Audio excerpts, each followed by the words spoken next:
안녕하십니까. 스텝 산사입니다.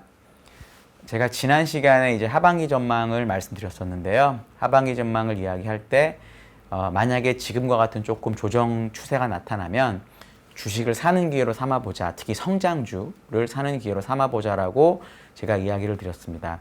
이번 시간부터는 그러면 뭘 사야 되느냐, 종목 관련해서, ETF 관련해서 하나씩 말씀드리도록 하겠습니다. 오늘은 이제 여러분들이 정말 너무나 잘 아시는 종목인 애플을 이야기할 건데요. 좀 지루하긴 하지만 제 생각에는 지금 애플을 진입하게 되면은 장기적으로 되게 좋은 수익이 날 것 같다라고 판단을 해서 말씀드립니다. 저도 애플 아이폰을 쓰고 있고요. 아마 웬만한 분들 가정에 애플 기계 한 대씩은 다 있을 거예요. 핸드폰이 없어도 패드가 있고, 패드가 없어도 맥이라도 있을 거라서 이 애플이라는 기업은 너무나 잘 알려져 있습니다. 주가 흐름을 보면 작년 7월 30일에 주식이 4대1로 스플릿, 그러니까 분할이 됐습니다. 주식이 분할이 되고 나서 주가 흐름을 보면 지금까지 거의 오른 게 없어요. 참고로 그 기간 동안 S&P는 한 25% 정도 상승을 했습니다. 그러니까 애플이 S&P 500에 비해서 거의 20% 정도 시장 수익률을 하회했다는 뜻인데, 이렇게 된 이유를 저는 크게 두 가지로 봐요. 첫 번째는 작년 10월부터 나타났던 이 로테이션입니다. 성장주에서 가치주로 로테이션이 됐는데 10월부터 금융주부터 계속 시장을 이기기 시작을 했고요. 그리고 1월 말에 금리가 1%부터 1.7%로 급격히 상승하면서 소재하고 산업재까지 주가가 많이 오르게 됐습니다.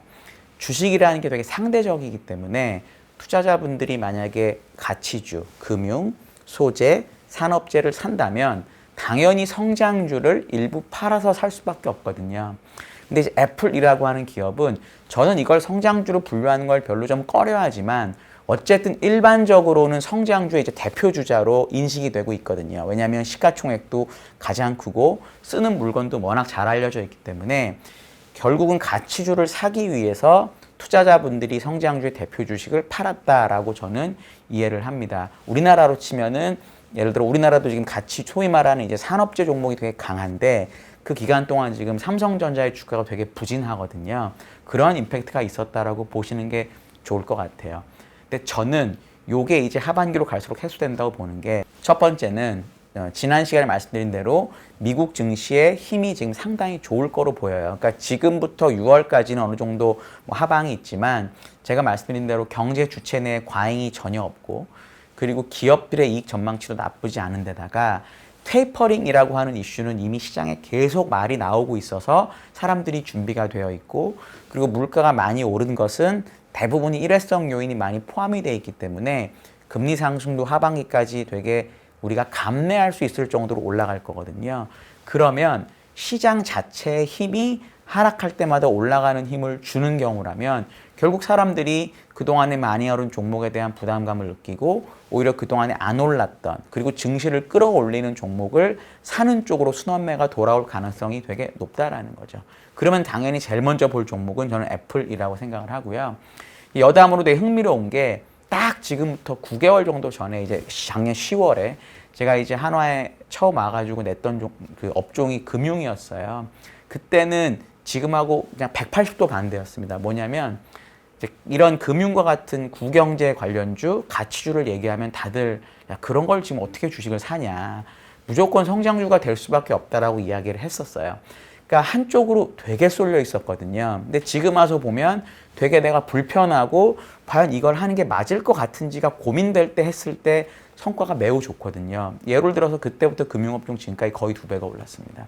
지금 반대로 제가 매니저분들 만나 뵙고 이야기를 해보면 가치주에서 성장주로 옮기는 거에 대한 부담을 느끼시는 분들이 은근히 많으세요.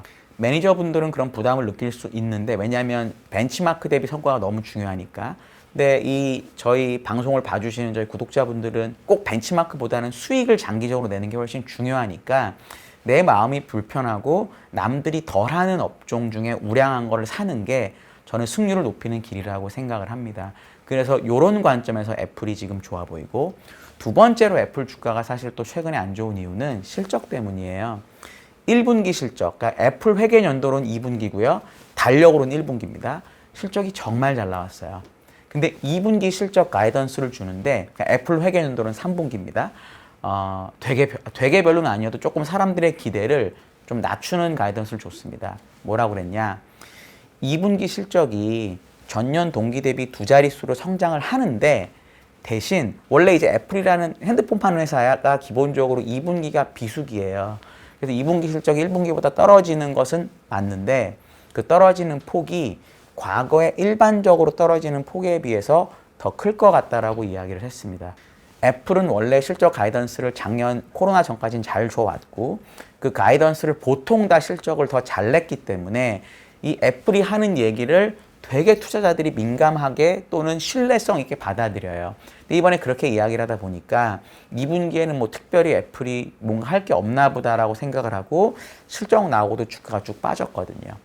저는 요것도 이제 하반기로 가면서 해소될 거라고 보는데 그 이유는 어젠가 그러니까 결국은 수요일인 것 같아요. 수요일인가 뉴스가 나온 게 TSMC가 아이폰 13을 만들기 위한 부품 수주를 받았다. 뭐 대만의 부품 기업들이 이제 아이폰 부품을 뭐 생산하기 시작한다는 뉴스가 나왔거든요. 그래서 뉴스를 좀 찾아보니까 아이폰 13 또는 아이폰의 차기작이 9월 내지는 뭐 10월에 출시될 수 있다는 뉴스들이 은근히 많더라고요. 뭐 기본적으로 아이폰 쓰시는 분들, 핸드폰 쓰시는 분들은 아시겠지만 만약에 내가 핸드폰을 바꿀 때가 됐어요. 2년이든 2년 반이 돼서. 근데 만약에 신제품이 조금 이따 나올 거라고 알려져 있으면 조금 참고 그때 사는 경우가 많거든요. 그러니까 애플도 저도 이렇게 생각을 하는데 저보다 몇천 배 전문가인 애플에 있는 사람들이 이걸 모를 리가 없죠. 그러니까 제 생각에는 2분기 실적을 조금 더 약하게 의도적으로 좀 이야기를 해주고 대신 3분기부터 제대로 땡기려는 게 아닐까라고 추측을 해봅니다. 애플은 원래 3분기, 4분기가 2분기보다 훨씬 성수기이기 때문에 실적도 많이 날 거고요. 그리고 만약에 2분기에 진짜 예상보다 좀 안 나오더라도 출시되고 잘 팔리기 시작하면 제 생각에는 이 실적에 대한 부담도 없어질 수 있을 거라고 제가 생각을 합니다.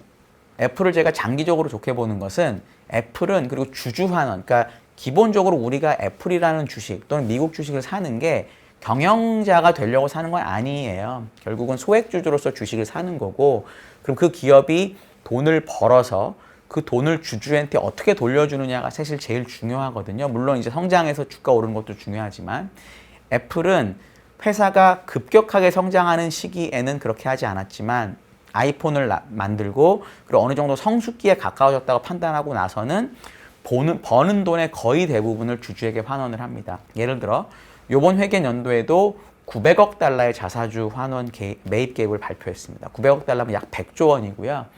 기본적으로 이 900억 달러라고 하는 자사주 매입 규모는 시가총액의 4%가 넘는 규모입니다. 이대로 계속 가면 매년 4%씩 주식이 줄어든다는 뜻이죠. 그러니까 내가 가만히 주식을 갖고 있어도 4%씩 가치가 올라가는 효과가 있습니다.